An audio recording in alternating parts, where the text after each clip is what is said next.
Good afternoon, Neil here with the Off the Lip radio show, and my guest, or our guest, is the one and only Mr. Two Dog Don, Mr. Don Bostick. I don't hear Two Dog too much anymore. Well, the boys, I was at Capitola yesterday, Yeah. and surfing with the boys, and I was telling them that you were coming. Oh, tell Two Dog Don. Yeah. Yeah, he's coming. He's welcome anytime.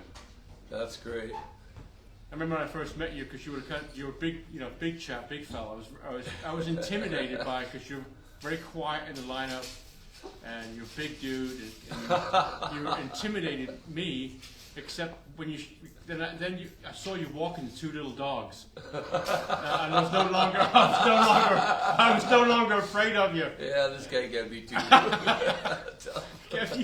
If you had two big dogs, I would have been Two little petrified. Yorkies. You got two Yorkies. That's Yorkies. right.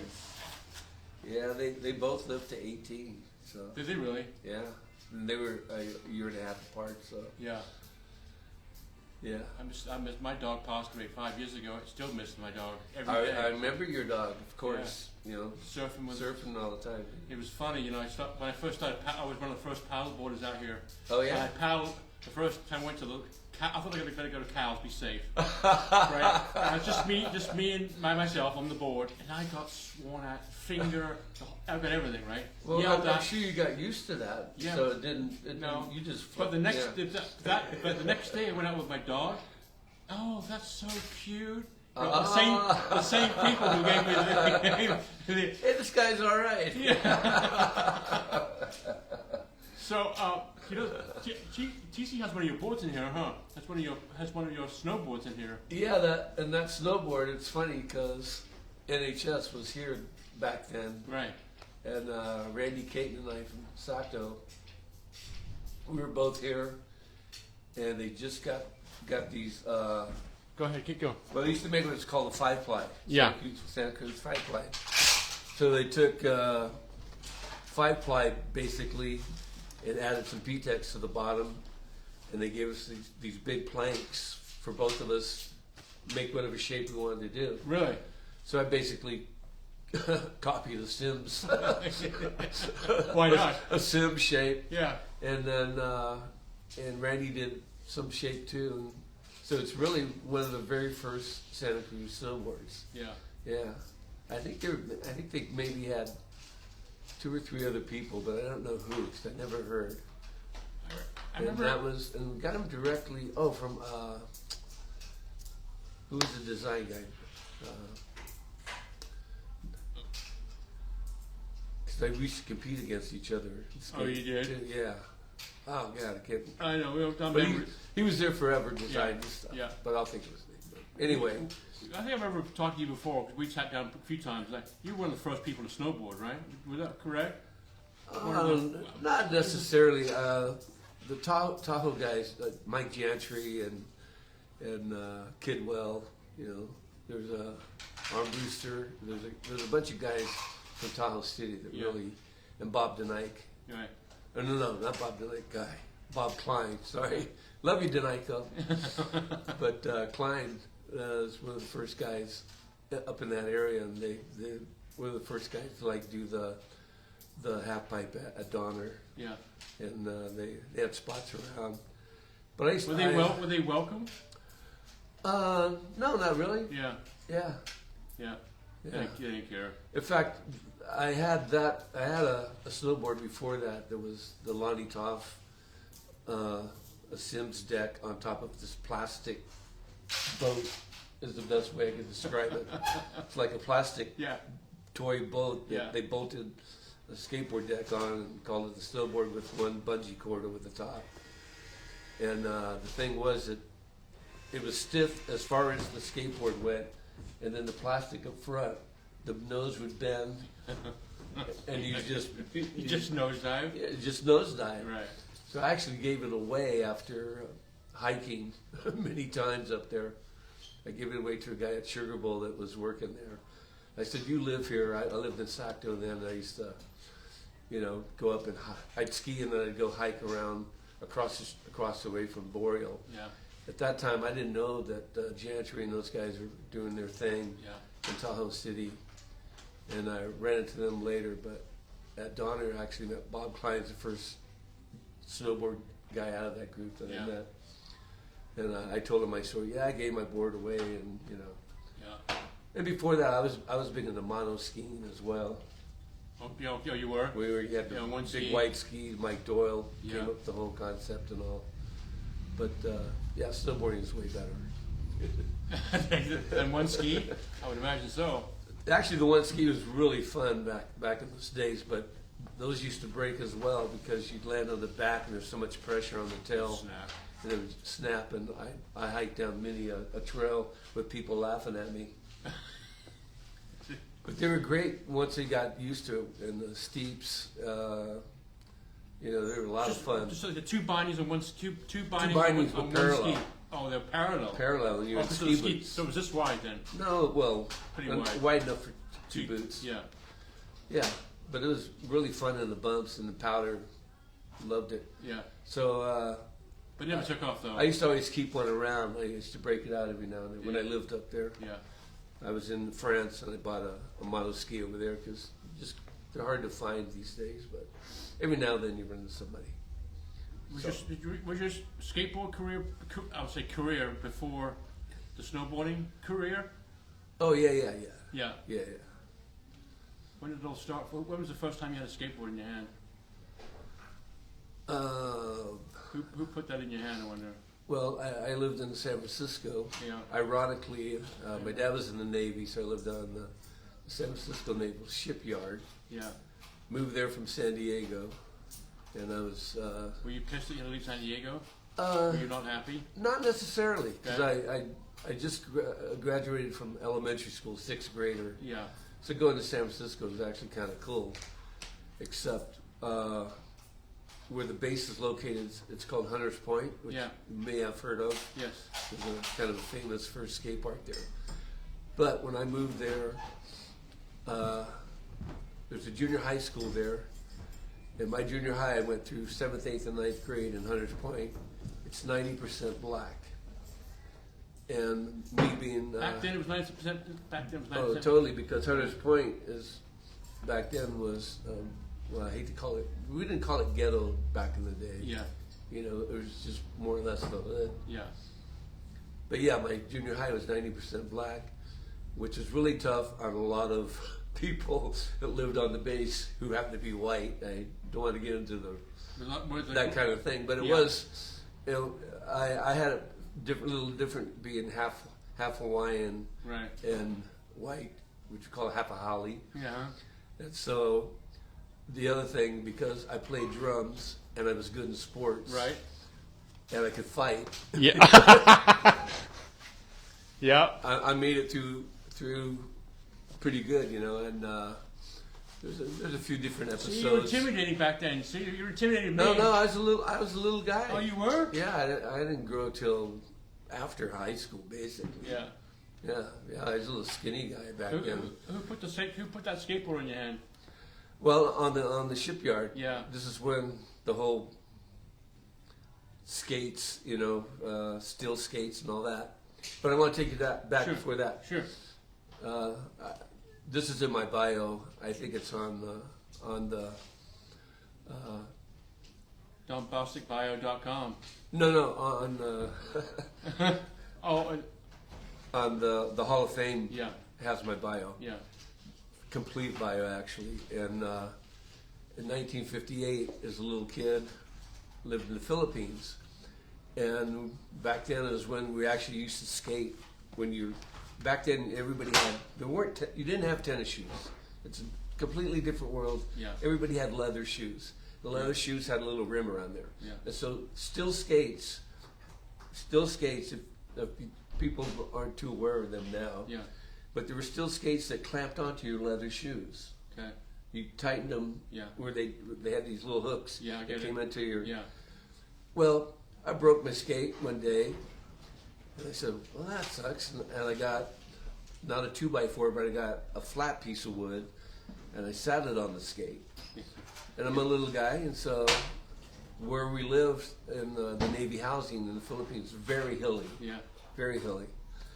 And I started cruising all over, going down these hills, basically butt boarding, Yeah. is what it's called now. Yeah. And then after I broke my skate, the other guys going, hey, that's kind of cool. And I ended up having a crew, like 5 of us, that would jam all over around the neighborhood because we had all these hills. Yeah. And being in the tropics in the Philippines at night, and the Navy had a free outdoor theater. We were in the tropics, so the way to the theater was we butt boarded down this hill about a mile or two, and then caught the bus back home after the movie. Yeah, yeah. So I don't want to take credit, but I'm taking credit for being the first butt buddy or first real loser. Yeah. You know, so having that experience then in San Francisco. So I'm in 7th grade, which was 1963, I think, or 64, one of those. And the whole skateboard thing's starting to happen where take the still skates, put them on a 2x4. Yeah. So I actually have a chipped tooth. From that year. Really? Where I was on a 2x4. Yeah. Still skates. And my buddy was pushing me, and we were trying to show off for a couple of girls, trying to impress them. And nothing goes wrong. And I'm thinking he's gonna, push me a little bit, and I'll cruise away. Instead, the guy ran as fast as he could. We both got the wobs. I flew through the air, landed on my face, chipped my tooth. My face was all bloody. The girls had a big laugh. Yeah. And it was a terrible day. But I never had my tooth fixed, And many dentists have tried. That's a good scar to have. It's a good scar to have. So that was my introduction to skating. But then from there, just like you couldn't do anything. We had a little hill on the base. We'd go straight down. And then as soon as the Super Hobie and Makaha came out with clay wheels with ball bearings, everything was ball bearings. Yes. Then things got better. And then Skateboarder Mag came out, and we got to emulate what we saw in the mags. We had a little crew around Hunters Point, and we would dress like the Hobie team with striped T-shirts, these big striped T-shirts. And then there were yacht shoes back then. Vans actually hadn't come out yet, but there was a brand called the National Skateboard Championships came out with a skateboard shoe. And it was like if you were a skateboarder, which there wasn't many, that's what you had to have. Yeah. And so, how did you afford them? Did your parents buy them for you? Or were you working at that time? time? I was a paper boy. Oh, you a paper boy? Yeah. Yeah. So I bought my skateboard. I bought my first drum set by having a paper route. So. Yeah. But as far as skating, the next thing from there, my dad got out of the Navy. I moved to Daly City, and I went to Balboa in my first year of high school. And so I used to catch the bus, the Monterey 10. You stop in front of my house in Daly City, and I'd take it down to Playland, a couple transfers, and there was a big skate scene at Playland. Yeah.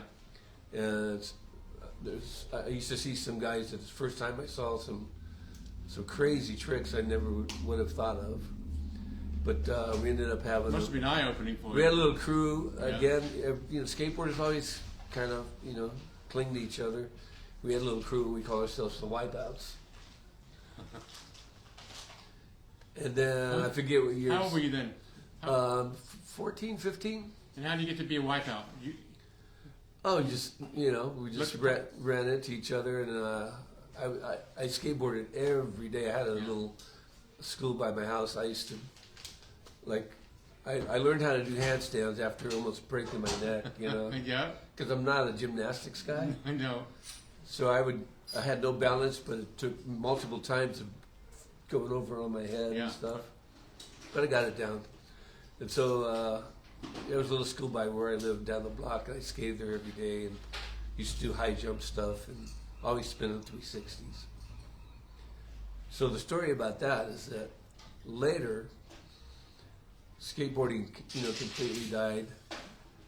You couldn't actually buy a skateboard for the longest time. And so... Why do you think it died? Well, the equipment. It was before the urethane wheel. Yeah. Urethane wheel really, that and precision bearings changed everything. Because you used to lose ball bearings all the time, slide out, smash your face. Yeah, It was common. But anyway, my story is that when the urethane wheel came out, now I think I'm maybe 21, 19, 20, something like that. And I remember hearing about this new wheel and all that, and I actually took my little brother. I got my little brother to go down to the toy store, because that's the only place you could find a skateboard. Is a toy store? It was in the toy store. Yeah. It was like a Mervin's or something. Yeah. And so I actually took my little brother. You sent him in there? Down there, you know. And Yeah. of course, I bought a skateboard. He didn't. And the things slowly changed, you know. Things got better. I got a Bane, which was like, you know, a protruded fiberglass deck. And then, you know, precision wheels came out later and all that stuff. Yeah. But at the time, I was traveling all over the country playing music. And were you solo or was it in a band? No, in a band. Yeah. Totally in a band. But I was in Colorado. We were playing Colorado Springs. And I went to this ski shop, had a big sale, and when I went there, they had a skateboard demo. And none of the guys in the demo could barely do anything. And I started doing 360s and handstands. So the next thing I know, I did the demos for the rest of the weekend. They go, hey, where are you from? Come here. California. Oh, California guy, you know. Yeah. So that was pretty cool. But so I traveled all over the place, and back then I have a lot of pictures in Colorado of a lot of ditches. Really got into skating ditches. Weren't skating pools yet. But when did you skating to be like surfing, because, you know, Yeah. what was happening in the mags, there was a lot of that before really got to the pools. Like all the Dogtown guys, you know, were surfing the banks in Santa Monica. And it was cool to eventually later skate the same schools in Santa Monica. Yeah. Yeah. So when is a good man is a good woman? So when did you meet the missus? Because she's watching. Well, she's going to watch it. she emailed me. she doesn't miss a lick. I love my wife, Danielle. You know that. So Danielle, it's going to be on YouTube here shortly, so I'm sending it to her. Well, I met Danielle. Danielle is my second wife, and my first wife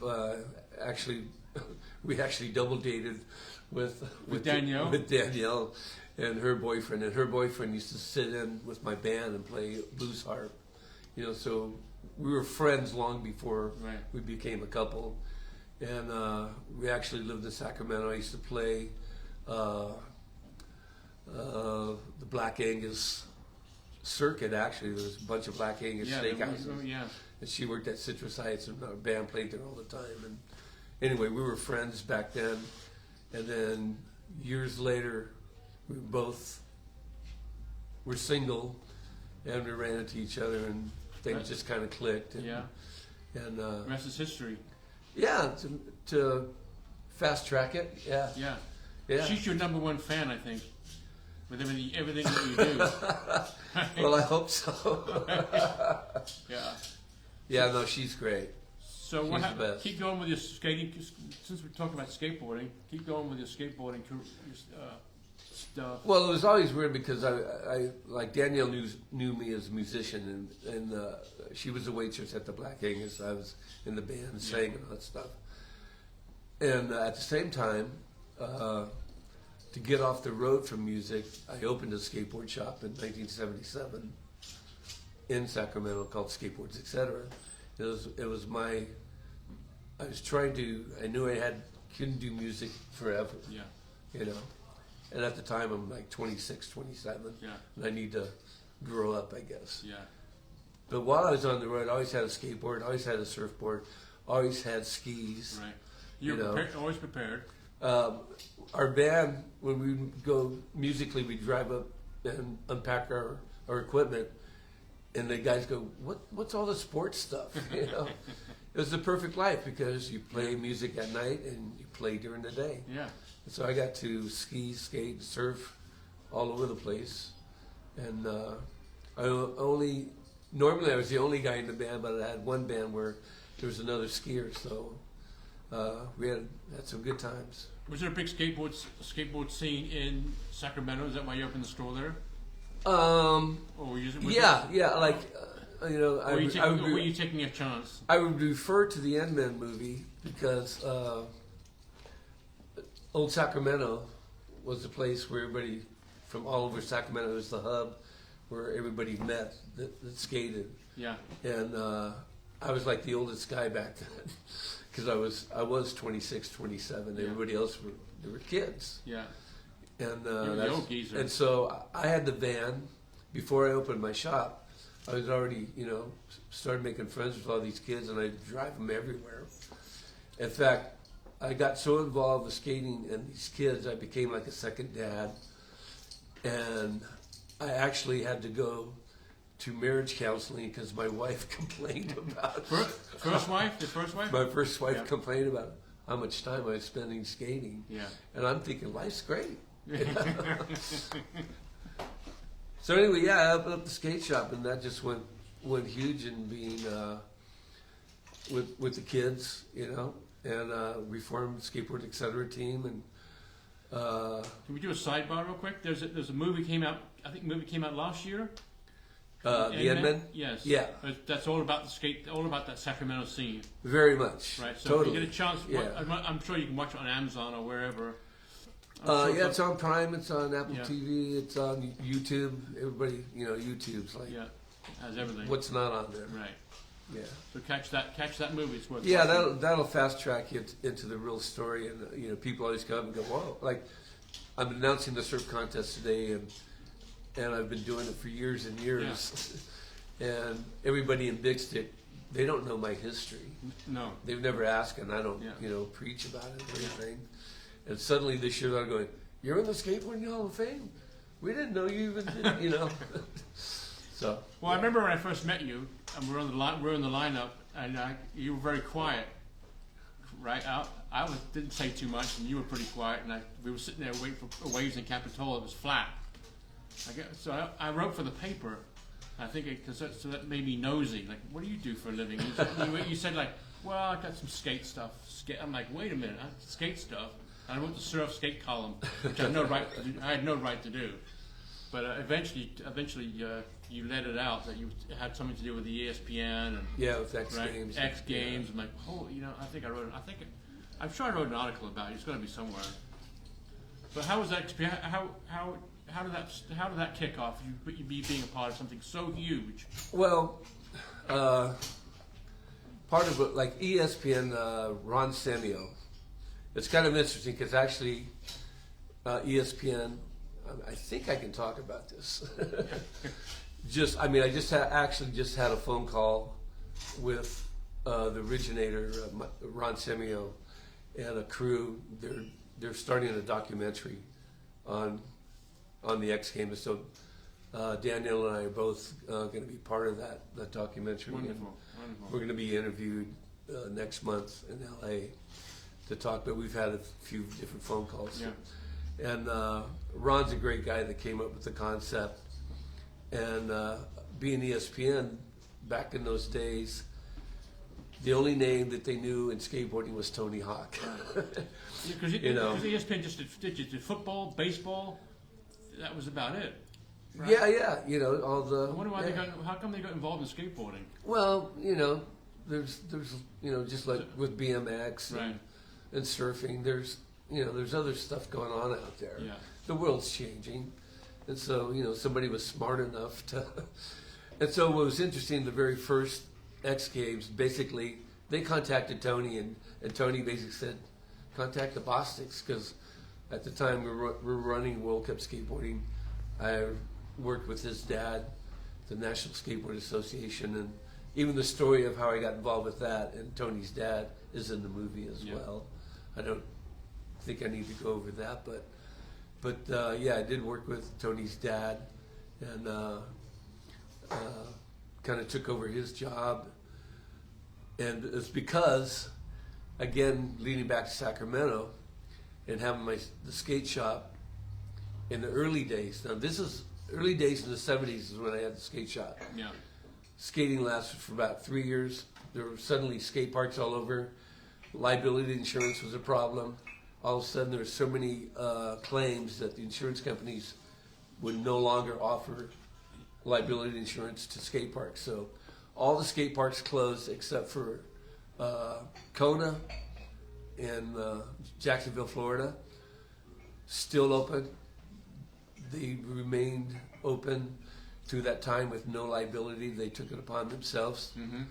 And Upland and was open for a while, and then Del Mar down south was open for a while, but everything closed. And then when there was a resurgence of skateboarding, that's when I went, because I closed my shop, went back on the road playing music. Yeah. Again, the whole thing is, wow, how long can you do this? And so Dale Smith from Go Skate from Dale started here in Santa Cruz. Yeah. Had a shop down by the boardwalk. Dale ended up opening up a few stores around San Jose, Saratoga, and a few other places. And he opened up a shop in Sacramento, and the Sacramento shop is killing it. And so I started going in there, and I told him about my history. I had a shop and this and that. Mm-hmm. Being the older guy, he Yeah. said, "Hey, how would you like to open another place for me? I've been thinking about it." And so we talked a little bit, and for a while, I was going to open up another shop for him, and which I did. I'm getting confused here because the reason I opened up skateboards, etc. I was originally going to open up a California's skateboards.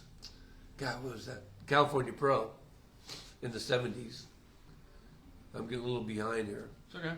But I ended up working for Dell and opened up another shop, and then I ended up overseeing 2 shops. And through the shop business, I started organizing snowboarding trips, Yeah. bus trips, Yeah. where I offered a package deal of rent from us, Yeah. get a lift Bus. ticket, and get a free lesson. And where did I go? Donner Ski Ranch, Right. which ended up, they go, "You're bringing busloads of snowboarders to my place?" Yeah. You know, so eventually I ended up working at Donner. Never took a marketing class in my life, and I ended up being marketing director at a ski resort. Yeah.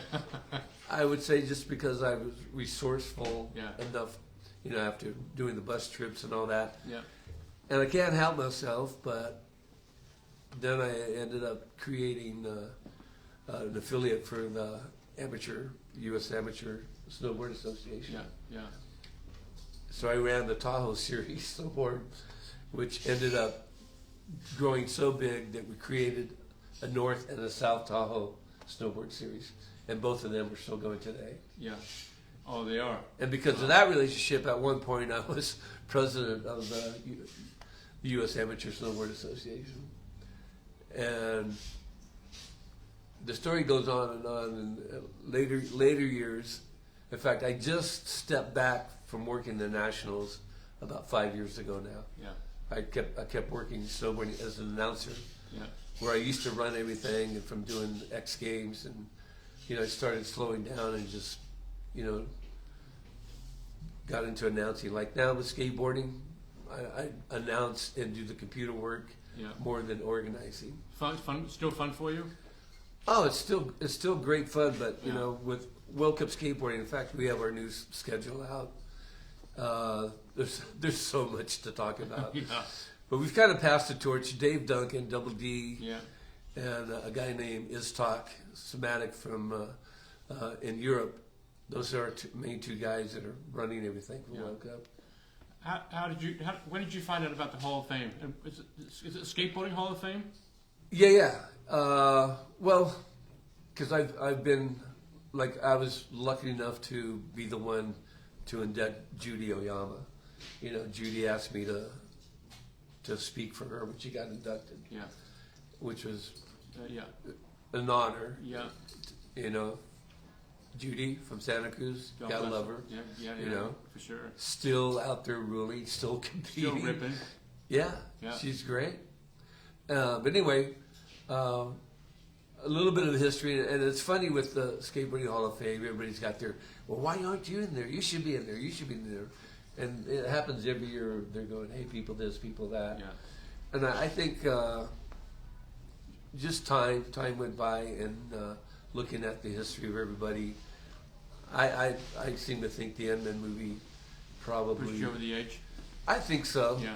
In that response, I mean, there's a lot of people that still aren't in there Yeah. that I could name. And Roger, you know I'm talking about you. That's an inside. Yeah. But everyone's going to eventually get in there that's deserving. You know, I mean, I think any skater like myself that's got history that goes back, you know, I'm what's called a first generation skater. Yeah. And I've seen a lot. I've been fortunate to travel the world and experience what skateboarding is like in other countries. And you're still doing it today. You still have your music. You're announcing. You're still part of. You're still. Very active in my music. Yeah. On the skateboard side, there's just only a few events like Tim Brosh. Right. You know, I still come up here and Cindy. do that. We have God bless event Cindy. down. God bless Cindy, by the way. Oh yes, very much. She's in Coachella right now Yes, at she is. the Western thing. Yeah. And that's right where I live, basically. So I'm trying to hook up with her when I drive back Monday. Yeah. Just to see She's her. coming back here Tuesday. She said. Yeah. We're jumping all over the when, place. So. Yeah, we are. So when did you get that? When did you get the Hall of? Was there a big? How did I get? Was there a big shindig? Was there a big? Well, I got a phone call. Yeah. You know, to say, hey. You know, as I remember, and I have to say, it's like wow, and then the announcement came out and stuff, and you know, it's definitely an honor, and Yeah. And there's different feelings about that because it's like it's almost like my wife and I should have been, or different people say we should have gotten in there together for our history as World Cup skateboarding Yeah. and working the NSA. So there's kind of me as the skateboarder, Yeah. me as the skateboard organizer, Yeah. you know, and I think it's the combination that really put it over the edge. On skating alone, I shouldn't be in there. You know, I had my triumphs. I was. You got a chipped tooth. You got a chipped tooth to remember. Well, you know, I won. Slalom racing was actually my forte. You know, I skated pools. Like I remember Sierra Wave, our local park in Sierra, in Sacramento, in the '70s. So like saying, I'm 27, 28, Yeah. and I broke my wrist there. Yeah. I was knocked out and broke my collarbone there. I mean, I had a lot of different injuries there and stuff. I think I was the very first insurance report for the park because I think it was like the second or third day they opened that I broke my wrist. So is it called? What's the exact name? Is it called the National? Is it the Skateboarding Hall of Fame or what? No, Skateboarding Hall of Fame. Okay. Yeah. And do they have Which is interesting because a lot of people don't know this. With World Cup skateboarding, we used to have an event in Vancouver called Slam City Jam, which went on for like 10 years. And I can't remember the exact year, but one year we said, hey, we should start a Hall of Fame thing. We said, yeah, let's do it. And Kevin Thatcher from Thrasher Magazine, we actually had a little presentation where we did a Skateboarding Hall of Fame at Slam City Jam. Mm-hmm. And I can't remember. I have to say Tony Hawk's always at the top of the list. Yeah. But there was several guys that were inducted, and then I think the event went away, and Thrasher kind of went away. But then Transworld came in. Then with Transworld, we tried to start it up again, and the Transworld started in the Transworld Awards each year, but not as a Hall of Fame. But we actually did the first year up at Slam City Jam. We had what was called the Hall of Fame. So years later, the first Hall of Fame at Vans, I was one of the hosts, me and Jim Fitzpatrick. Yeah. We were the two old guys, and we have all this history. Jim, he skated way before I did. We're about the same age, and he's from Santa Barbara area and worked for PAL for years. So we co-hosted the very first, as it is now, Skateboarding Hall of Fame. Wow. And we did induct Tony Alva and Tony Hawk and Bruce Logan. Yeah. And beyond that, I can't quite remember, but it's funny to say we were the first host. I was hoping to be more than just the first host because I was never asked back again. But I've been a part of it, through the years, so it's really great to eventually make it in there. And like I said, there's a lot of people that were, pulling for me. I would say, it's a great honor. And there's a lot of people that aren't in there that will be in there. Yeah. That's the best way to put it. Because I was so much on the professional side into racing, and they kind of got different categories, and they didn't really have it specifically focused on racing. And so I want to say from the racing world, which is almost like a world within skate, like street skating is so broad and open, transitional skating, be it vert, be it park, is so wide open. And over the years, the pioneers of downhill, thank God that, Henry Hester, I think Skolberg's in there, Piercy's probably in there, I'm not sure, but, from Santa Cruz, John Hudson, bless his heart, Hudson's in there. And so that brought some focus into the race world because it was a big part of skateboarding in the 70s. A big part of NHS in Santa Cruz, skateboarding was racing. Yeah. Well, TC and I would like to congratulate you on becoming a Hall of Fame member. We're honored that you're here today in this great. This is a great skate shop.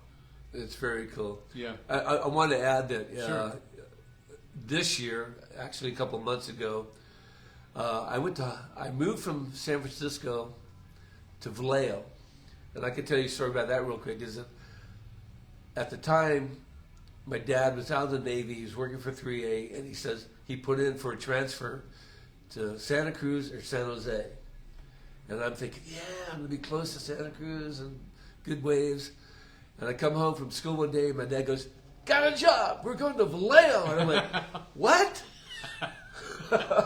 That's inland. The wrong way. And my mom gave me the greatest advice. Don't worry, you'll have your license. Yeah. And I tell the story a lot. The first year that we moved to Vallejo, I skated all the time up there because there wasn't a whole lot to do. But as soon as I got my license, I was never around on the weekends. I was down here or in Bolinas, Stetson Beach area. But my buddy Gary DeGorio, who lives here now, we went to high school together. We ended up spending so much time in Santa Cruz that eventually I knew I would move here. But the cool thing is that my high school, they thought I was a new student when I was a senior because I was a junior. I was never there. And anyway, I got inducted into the Vallejo Sports Hall of Fame. The first, dare I say it, an action sports guy. Wow. But the first skateboarder. And they had a very cool ceremony. I actually sang the national anthem at the ceremony. Very cool. And they did a real nice presentation. Lovely. You deserve it. Real nice video and stuff. And it was very cool because everybody there was either from basketball, football, soccer, track, swimming, And I think they said, well, we had some guy that rode a bike last year. So it was cool. It was really cool to be on that. And again, my buddy Gary from Santa Cruz came up and was part of that. Very cool. As well as my son was there. And, of course, Danielle. Yeah. So, hey, thanks, man. Love you guys. Love you too. Best shop in the world right here. Right here. Oh, don't move. I'm going to take one photo.